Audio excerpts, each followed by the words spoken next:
கடும் சர்ச்சைகளுக்கிடையே இன்று கூடுகிறது நாடாளுமன்ற சிறப்பு கூட்டத்தொடர். தொகுதி மறுவரையறை மற்றும் பெண்கள் இடஒதுக்கீடு தொடர்பான அரசமைப்பு திருத்த மசோதாக்களை நிறைவேற்ற மத்திய அரசு திட்டம்.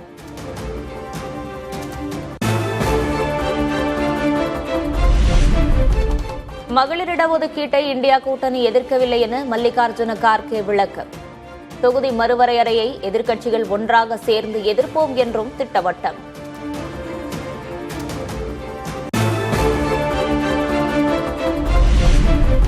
தொகுதி மறுவரையறையை எதிர்த்து தமிழகம் முழுவதும் திமுக சார்பில் இன்று கருப்பு கொடி போராட்டம். வீடுகளில், வீதிகளில், கடைகளில் கருப்பு கொடி பறக்கட்டும் என மு.க. ஸ்டாலின் அழைப்பு. நாளைக்கு நாடாளுமன்றத்தில் அவங்க கொண்டு வர போற சட்ட திருத்தத்துக்கு எதிர்ப்பை காட்டுற மாதிரி தமிழ்நாட்டில் எல்லாரும் நம்ம வீட்டில் கருப்பு கொடியை ஏற்றுவோம். இந்தியாவை இருண்ட காலத்திற்கு அழைச்சிட்டு போற எதேச்சதிகார பாஜக அரசுக்கு எதிராக கருப்பு கொடி ஏற்றுவோம்.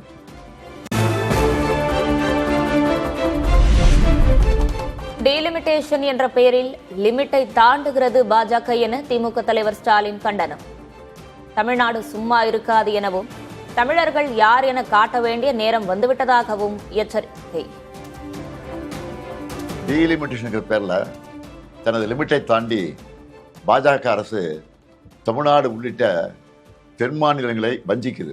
வட மாநிலங்களுக்கு அரசியல் வலிமையை மேலும் வாரி வழங்குற மாதிரியோ, தென் மாநிலங்கள் அரசியல் வலிமையை இழப்பது மாதிரியோ நடந்தா தமிழ்நாடு பார்த்துக்கிட்டு சும்மா இருக்காது.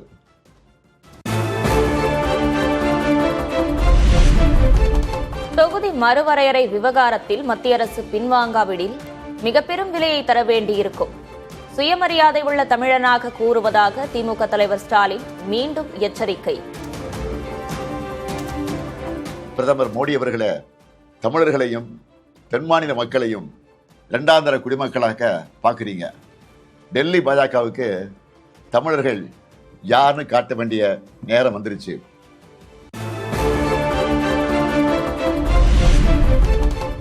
தொகுதி மறுவரையறை விவகாரத்தில் எடப்பாடி பழனிசாமியின் பதில் அதிர்ச்சி அளிப்பதாக ப. சிதம்பரம் விமர்சனம். அமித்ஷா கூறுவதையே தனது பதிலாக பழனிசாமி கூறுவதை ஏற்க முடியாது என்றும் கருத்து. நான் உள்துறை அமைச்சர் திரு அமித்ஷா அவர்களை கேட்டேன். அவர் தமிழ்நாட்டுக்கு பாதகம் வராது என்று சொன்னார். ஆகவே பாதகம் வராது. இது என்ன பதில்? இது அதிமுகவுடைய பதிலா இல்ல திரு அமித்ஷாவுடைய பதிலா?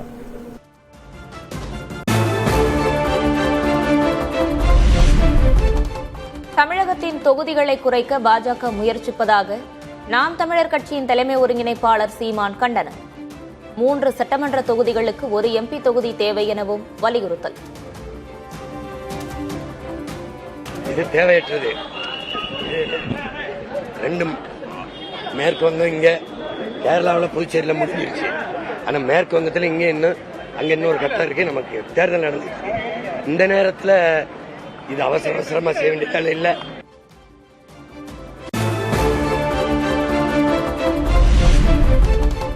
தொகுதி மறுசீரமைப்பால் தமிழ்நாட்டு மக்களின் குரல் நாடாளுமன்றத்தில் ஒலிக்காமல் போகும் என தவிக தலைவர் விஜய் எதிர்ப்பு. தமிழ்நாட்டுக்கு பாதிப்பை ஏற்படுத்தும் சட்டத்திருத்த மசோதாவை கைவிடுமாறு வலியுறுத்தல்.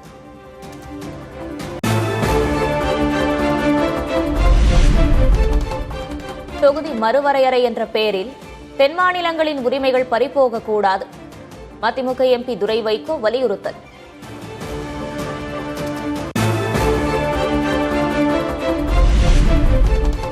கன்னியாகுமரி மாவட்டம் நாகர்கோவில் பிரதமர் மோடி சாலை வலம்.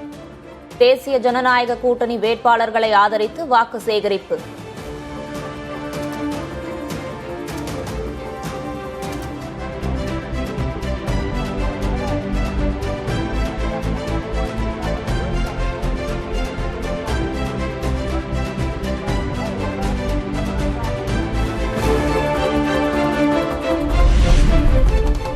நாகர்கோவிலில் அண்ணா, எம்ஜிஆர் சிலைகளுக்கு பிரதமர் மோடி மரியாதை.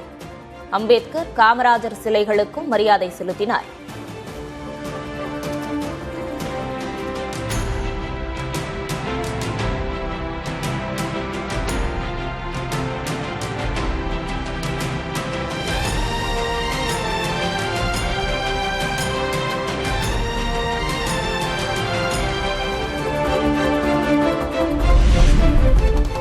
நாகர்கோவில் பரப்புரை வாகனத்தில் பிரதமர் மோடியுடன் எடப்பாடி கே பழனிசாமி, நயினார் நாகேந்திரன், பொன் ராதாகிருஷ்ணன், அண்ணாமலை உள்ளிட்டோரும் மோடியுடன் சாலை வலம்.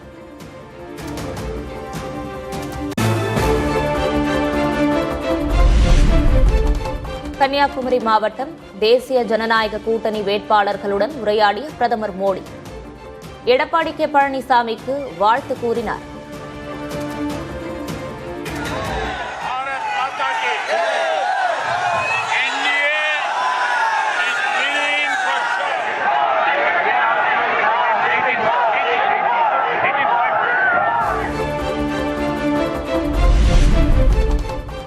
வரும் 18ஆம் தேதி தேர்தல் பரப்புரை மேற்கொள்ள தமிழகம் வருகிறார் ராகுல் காந்தி.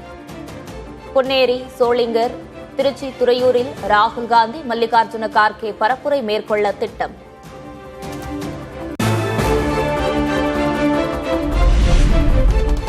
சேலத்தில் முதல்வர் மு.க. ஸ்டாலின், மக்கள் நீதி மய்யம் தலைவர் கமல்ஹாசன், தேமுதிக பொதுச் செயலர் பிரேமலதா சாலை வலம்.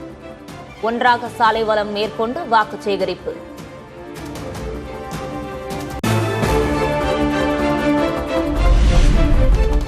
மாநில உரிமை பற்றி பேசாத நீங்கள் எதற்கு கட்சி நடத்துகிறீர்கள்? கட்சியை கலைத்துவிட்டு பாஜகவில் சேருங்கள் பழனிசாமி என மு.க. ஸ்டாலின் சாடல். எந்த பிரச்சனையிலும் தமிழ்நாட்டுக்காக குரல் கொடுக்காத நீங்க எதுக்காக கட்சி நடத்துறீங்க? பேசாம பாஜக செய்யறதுக்கு முன்னாடி நீங்களே கட்சியை கலைச்சிட்டு நேரடியாக பாஜக ஐக்கியமாயிடுங்க. கூச்சப்படாதீங்க. பாஜகவோட பிஆர் மாடல் உங்களுக்கு யூஸ்ஃபுல்லா இருக்கும். மருத்துவர் ராமதாஸை தவிக்க விட்டுவிட்டு ஊழல் வழக்குக்கு பயந்து பாஜகவுடன் கூட்டணி வைத்தவர், சமூக நீதிக்கும் ராமதாசுக்கும் துரோகம் செய்தவர் என அன்புமணி பெயரை குறிப்பிடாமல் விமர்சித்த மு.க. ஸ்டாலின், சமூக நீதி போராளி என நான் பெரிதும் மதிக்கக்கூடிய மருத்துவர் ஐயா ராமதாஸை வேதனையில் தவிக்க விட்டுவிட்டு ஊழல் வழக்குக்கு பயந்து கூட்டணி அமைச்சுக்கிட்டு உலகமாக உத்தமர் போல உங்களை ஏமாத்திக்கிட்டு இருக்காரு.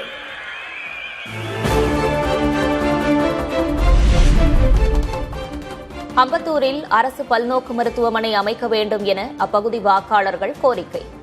பட்டா, மினி பேருந்து என மக்களுடன் புதிய தலைமுறையில் பல்வேறு கோரிக்கைகளை முன்வைத்த மக்கள்.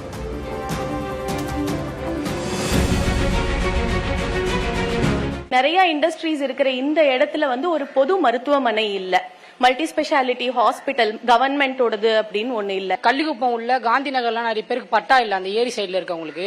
உடகடத்துல இருந்தெல்லாம் மினி பஸ் முன்னாடி விட்டுட்டு இருந்தாங்க மெயினுக்கு வரது. இப்ப பாத்தீங்கன்னா அந்த மினி பஸ் ஃபுல்லாவே கட்டா இருக்கு.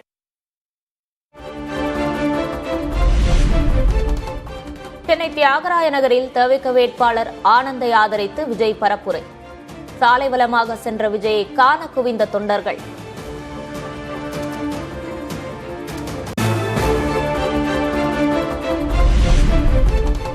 சென்னை 1000 விளக்கு தொகுதியிலும் சாலை வலமாக சென்ற விஜய் உரையாற்றாமல் சென்றதால் தொண்டர்கள் ஏமாற்றம்.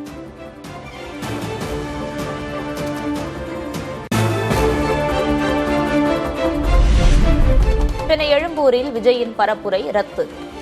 சாலை வலம் காரணமாக கடும் போக்குவரத்து நெரிசல் ஏற்பட்ட நிலையில் பரப்புரையை ரத்து செய்தார் விஜய்.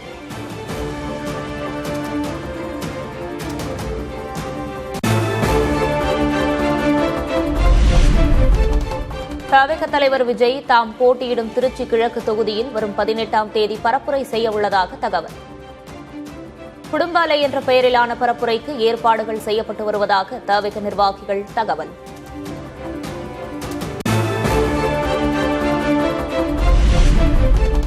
வியாழக்கிழமை வெளியாகிறது தமிழக வெற்றிக் கழகத்தின் முழு தேர்தல் அறிக்கை.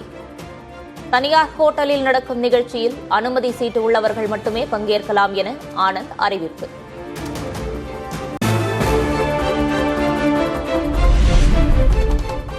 விஜய் முதல்வராக வாய்ப்பில்லை, எடப்பாடி பழனிசாமி தான் முதல்வர் ஆவார். சென்னையில் மத்திய அமைச்சர் ராமதாஸ் அத்வாலே பேட்டி. சட்டமன்ற தேர்தல் நெருங்கும் வேளையில் தமிழகத்தில் தொடரும் வருமான வரித்துறை சோதனை. மதுரை, கரூர், திண்டுக்கல்லில் நடந்த ரெய்டில் பணம், முக்கிய ஆவணங்கள் பறிமுதல்.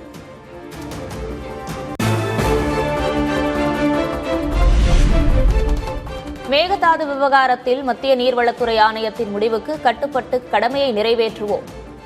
கர்நாடக மாநில அமைச்சர் KH முனியப்பா பேட்டி.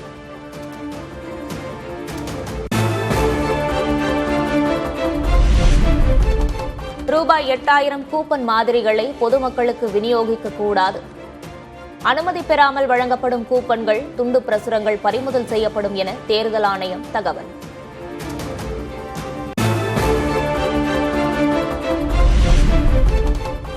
சொத்து தொடர்பான பழனிசாமியின் மேல்முறையீட்டு வழக்கில் உச்சநீதிமன்றத்தில் தமிழ்நாடு அரசு பதில் மனுவை தள்ளுபடி செய்ய வேண்டும் என கோரிக்கை.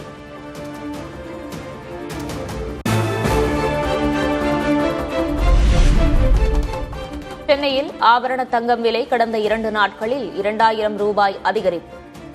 ஒரு சவரன் 800 ரூபாய் அதிகரித்து 1,14,560 ரூபாயாக விற்பனை.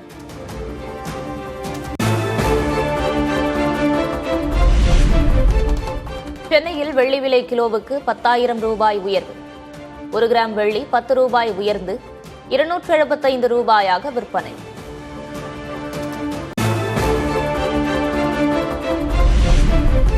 பீகாரின் முதல் பாஜக முதல்வராக பதவியேற்றார் சாம்ராட் சௌத்ரி.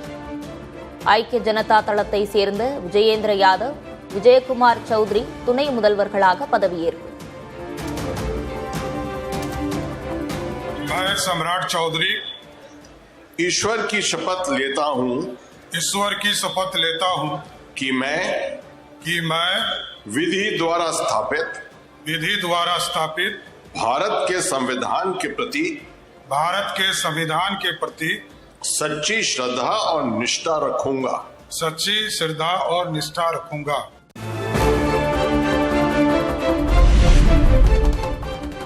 CBSE 10ஆம் வகுப்பு தேர்வு முடிவுகள் வெளியானது.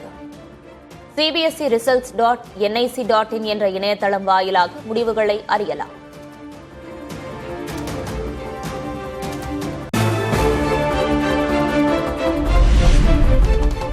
சென்னையில் வாகனங்களுக்கான எரிவாயு கிடைப்பதில் நீடிக்கும் சிக்கல்.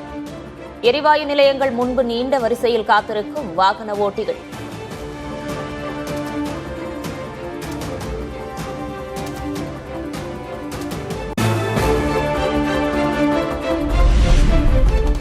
ஹோர்முஸ் நீரிணையை கடந்து மேலும் ஒரு LPG கப்பல் இந்தியா வருகை. 20,400 மெட்ரிக் டன் எரிவாயுவுடன் குஜராத் மாநிலம் வந்தது ஜாக் விக்ரம் கப்பல்.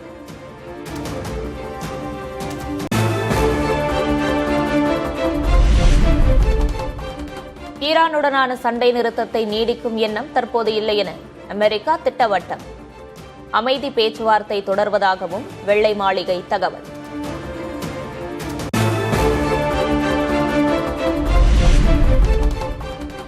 பாகிஸ்தான் மூலமாக அமெரிக்காவுடன் பேச்சுவார்த்தை தொடர்வதாக ஈரான் வெளியுறவுத்துறை அறிவிப்பு. சண்டை நிறுத்தத்தை நீடிப்பது குறித்த தகவல்கள் இன்னும் உறுதியாகவில்லை எனவும் விளக்கம்.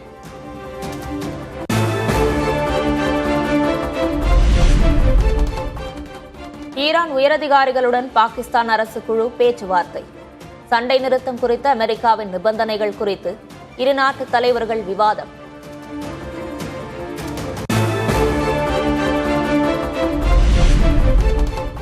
அமெரிக்கா ஈரான் இடையேயான அமைதி பேச்சுவார்த்தையை உற்று நோக்கி வருவதாக இஸ்ரேல் ராணுவம் கருத்து. எந்த நேரத்திலும் தாக்குதலை தொடர தயாராக இருப்பதாகவும் அறிவிப்பு.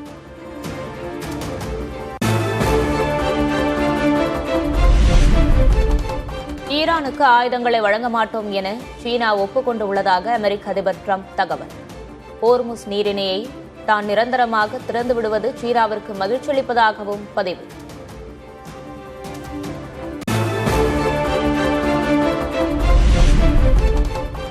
துருக்கி பள்ளியில் மாணவர் நடத்திய துப்பாக்கிச் சூட்டில் ஆசிரியர் உட்பட 4 பேர் உயிரிழப்பு, 20 பேர் காயம். வகுப்பறையில் துப்பாக்கிச் சூட்டில் ஈடுபட்ட மாணவரும் உயிரிழப்பு.